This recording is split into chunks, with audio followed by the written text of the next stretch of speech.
हाय दोस्तों, स्वागत है आपका इस YouTube channel PM study centre में। तो आज के इस वीडियो में हम हिंदी के कुछ महत्वपूर्ण बहुविकल्पीय प्रश्नों को देखेंगे जो कि प्रति वर्ष बोर्ड एग्जाम में 1 अंक में पूछे जाते हैं और टोटल आपके हिंदी के पेपर में 10 बहुविकल्पीय प्रश्न पूछे जाएंगे, जिसके लिए आपको 10 अंक इस वीडियो से मिल जाएंगे। देखिए, आपसे 5 बहुविकल्पीय गद्य से पूछे जाएंगे और 5 बहुविकल्पीय आपसे पद से पूछे जाएंगे। टोटल 10 बहुविकल्पीय प्रश्न आपके बोर्ड एग्जाम में पूछे जाएंगे, जिसके लिए आपको 10 अंक मिल जाएंगे। और यह फिक्स नहीं होता है कि हिंदी के पेपर में बहुविकल्पीय प्रश्न कहाँ से पूछा जाएगा, ये आपको कोई नहीं बता सकता है। लेकिन यहाँ पर मैं आपको जो यहाँ पर बहुविकल्पीय प्रश्न बता रहा हूँ, वह मोस्ट इंपॉर्टेंट बहुविकल्पीय प्रश्न है और इनमें से आपके बोर्ड एग्जाम में बहुत से बहुविकल्पीय प्रश्न पूछे जाएंगे। तो देखिए, हमारा पहला प्रश्न है कि राजा भोज का सपना के कथाकार है। राजा भोज के सपना जो है रचना, वह किसकी है? ऑप्शन क किशोरीलाल गोस्वामी, ऑप्शन ख शिव प्रसाद सितारे हिंद, ऑप्शन ग ईसा अल्लाह खां और ऑप्शन ग रामचंद्र शुक्ल। तो देखिए, जो राजा भोज का सपना है, इसके जो रचनाकार हैं वो हमारे शिव प्रसाद सितारे हिंद है। ऑप्शन ख हमारा करेक्ट आंसर होगा। चलिए, अगला प्रश्न है हमारा कि हम्बीर हट। देखिए, एक हमारा प्रश्न होता है कि हठी हम्बीर, ये भी है और एक वो नहीं है रचना, यहाँ पर हमारा हम्बीर हट है। तो हम्बीर हट किस प्रकार की रचना है, मतलब किस विधा से संबंधित है? तो ऑप्शन क निबंध, ऑप्शन ख कथा साहित्य, ऑप्शन ग आलोचना और ऑप्शन ग इतिहास। तो जो हम्बीर हट है वो हमारा कथा साहित्य है। ऑप्शन ख करेक्ट आंसर होगा। चलिए, अगला प्रश्न रहा हमारा कि मधुआ की रचना किस विधा है, मतलब मधुआ की रचना कौन सी विधा से संबंधित है? मधुआ जो रचना है वह कौन सी विधा है, मतलब रेखा चित्र है कि कहानी है कि नाटक है कि उपन्यास है? तो जो मधुआ रचना है वह एक हमारा कहानी संग्रह है। तो ऑप्शन ख करेक्ट आंसर। अगला हमारा प्रश्न रहा 4 नंबर की नमक का दरोगा के कहानीकार है। देखिए, नमक का दरोगा जो है वह मोस्ट इंपॉर्टेंट क्वेश्चन है, क्योंकि बोर्ड एग्जाम में अधिक बार पूछा जा चुका है कि नमक का दरोगा किसकी रचना है या इसके कहानीकार कौन है। तो देखिए, ऑप्शन क ज्ञानेंद्र कुमार, ऑप्शन ख जयशंकर प्रसाद, ऑप्शन ग महादेवी वर्मा और ऑप्शन ग प्रेमचंद। तो जो नमक का दरोगा है, इसके जो कहानीकार हैं वह मुंशी प्रेमचंद्र जी हैं। तो ऑप्शन घ करेक्ट आंसर होगा।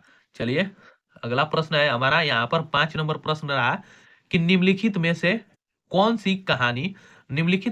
सी कहानी भारतेंदु के पूर्व की है? मतलब इनमें से जो हमारी ये कहानी संग्रह है, वह इसमें से कौन सी कहानी है जो कि भारतेंदु युग से पूर्व इसकी रचना हो चुकी है? ऑप्शन क इंदुमती, ऑप्शन ख 11 वर्ष का समय, ऑप्शन ग रानी केतकी की कहानी और ऑप्शन ग दुलाई वाली। तो देखिए, जो भारतेंदु युग से पूर्व की जो रचना है वो हमारी रानी केतकी की कहानी है। अगला प्रश्न रहा हमारा कि पर्दा कहानी के रचनाकार है। ऑप्शन क जयशंकर प्रसाद, ऑप्शन ख जैनेन्द्र कुमार, ऑप्शन ग शिवानी और ऑप्शन घ यशपाल। तो पर्दा कहानी के जो रचनाकार हैं वो है यशपाल जी। ऑप्शन घ करेक्ट आंसर। और यह हमारा क्वेश्चन इंपॉर्टेंट प्रश्न है एक। अगला प्रश्न रहा हमारा कि हरखू पात्र किस विधा से संबंधित है? ऑप्शन क बलिदान, ऑप्शन ख आकाशदीप, ऑप्शन ग प्रायश्चित, ऑप्शन घ जो है हमारा वह समय। देखिए, हरखू जो है वह एक हमारा श्लोक है, एक हमारा पैसेज है, मतलब एक पात्र है। वह किससे संबंधित है? बलिदान से यह संबंधित है। ऑप्शन क है वह है बलिदान, हमारा करेक्ट आंसर हो जाएगा। देखिए, अगला हमारा प्रश्न रहा है यहाँ पर कि मधुआ कहानी के रचनाकार है। मधुआ जो है वह कहानी है, वह इसके रचनाकार कौन है? ऑप्शन क महादेवी वर्मा, ऑप्शन ख जयशंकर प्रसाद, ऑप्शन ग कहानी जयशंकर प्रसाद, ऑप्शन घ रेखा चित्र जयशंकर प्रसाद। तो देखिए, जो है मधुआ वो हमारे जयशंकर प्रसाद जी की रचना है। तो इसके रचनाकार हैं जयशंकर प्रसाद जी। चलिए, अगला प्रश्न रहा हमारा 9 नंबर प्रश्न रहा कि दुलाई वाली किस विधा की रचना है? दुलाई वाली जो रचना है वह किस विधा से संबंधित है? ऑप्शन क उपन्यास, ऑप्शन ख नाटक, ऑप्शन ग कहानी और ऑप्शन घ रेखा चित्र। तो जो यह दुलाई वाली रचना है वह हमारे एक कहानी है, कहानी संग्रह है। चलिए, 10 नंबर प्रश्न रहा कि विद्या निवास मित्र निबंधकार हैं। किसके निबंधकार हैं? उनके निबंधकार में कैसे विचार उत्पन्न होते हैं? ऑप्शन क ललित निबंधों के, ऑप्शन ख विचारात्मक निबंधों के, ऑप्शन ग मनोवैज्ञानिक निबंधों के और ऑप्शन ग भावनात्मक निबंधों के। तो जो विद्या निवास मित्र हैं उसके उनके जो निबंधकार हैं वह ललित निबंधों के क्षेत्र में बहुत पूर्ण योगदान दिए हैं। मतलब इनके जो निबंध है वह ललित निबंध है। 11 नंबर प्रश्न रहा हमारा कि निम्नलिखित में से रीतिबद्ध धारा के कवि नहीं है। ऑप्शन क चिंतामणि, ऑप्शन ख मतीराम, ऑप्शन ग द्विजदेव, ऑप्शन ग पद्माकर। तो जो रीतिबद्ध धारा के कवि नहीं है वह द्विजदेव नहीं है, ऑप्शन ग करेक्ट आंसर। बाकी सब चिंतामणि, मतीराम, पद्माकर ये सब हमारे रीतिबद्ध काव्यधारा के कवि हैं। देखिए ये 12 नंबर हमारा प्रश्न रहा कि रामधारी सिंह दिनकर को ज्ञानपीठ पुरस्कार प्रदान किया गया।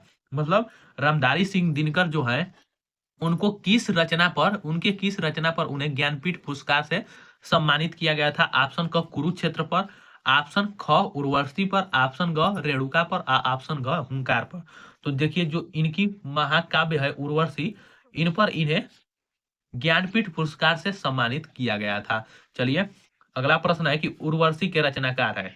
ऑप्शन क जयशंकर प्रसाद, ऑप्शन ख रामधारी सिंह दिनकर, ऑप्शन ग सूरदास और ऑप्शन ग महादेवी वर्मा। तो उर्वशी के जो रचनाकार है, अभी हमारा 12 नंबर प्रश्न भी वही था, तो ये है हमारा रामधारी सिंह दिनकर। चलिए अगला प्रश्न रहा हमारा कि रामधारी सिंह दिनकर किस काव्यधारा के कवि है? ऑप्शन क छायावाद, ऑप्शन ख प्रगतिवाद, ऑप्शन ग नई कविता युग, ऑप्शन घ राष्ट्रीय काव्यधारा। तो जो रामधारी सिंह दिनकर हैं वो हमारे राष्ट्रीय काव्यधारा के कवि हैं। चलिए 15 नंबर प्रश्न है हमारा कि रामचंद्रिका रचना है, रामचंद्रिका रचना है किसकी रचना है? ऑप्शन क केशव दास की, ऑप्शन ख पद्माकर की, ऑप्शन ग चिंतामणि की और ऑप्शन घ धनानंद की। तो जो रामचंद्रिका रचना है वह केशव की है, तो इसका आंसर हो जाएगा ऑप्शन क केशव दास की। चलिए अगला प्रश्न है कि दीप शिखा किसके द्वारा रचित काव्य कृति है? देखिए दीप शिखा जो कृति है यह भी एक इंपॉर्टेंट प्रश्न है, वह किसकी काव्य कृति है? ऑप्शन क सुमित्रानंद पंत की, ऑप्शन ख सूर्यकांत त्रिपाठी निराला जी की, ऑप्शन ग जयशंकर प्रसाद की, ऑप्शन ग महादेवी वर्मा की।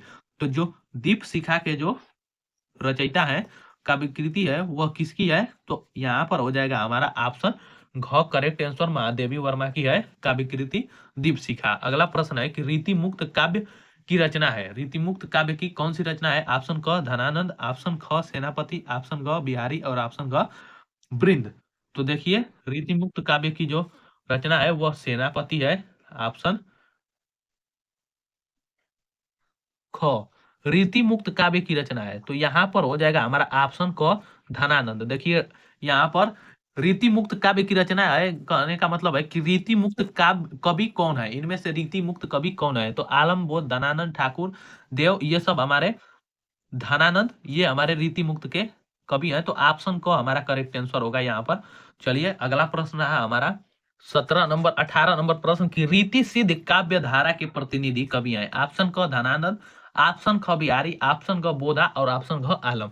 तो जो रीति सिद्ध काव्य धारा के प्रतिनिधि कवि हैं वो हमारे बिहारी जी हैं। चलिए अगला प्रश्न रहा 19 नंबर की चिंतामणि चिंतामणि कवि हैं, चिंतामणि कवि हैं ऑप्शन क रीति सिद्ध वर्ग के, ऑप्शन ख रीति मुक्त वर्ग के, ऑप्शन ग रीति रहित वर्ग के और ऑप्शन ग रीतिबद्ध वर्ग के। तो जो चिंतामणि कवि हैं वो हमारे रीतिबद्ध वर्ग के कवि हैं। अगला प्रश्न रहा 20 नंबर जो कि मोस्ट इंपॉर्टेंट प्रश्न है कि देखिए प्रश्न हमारा है कि निम्नलिखित में से किस काव्य कृति पर भारतीय ज्ञानपीठ पुरस्कार नहीं मिला है?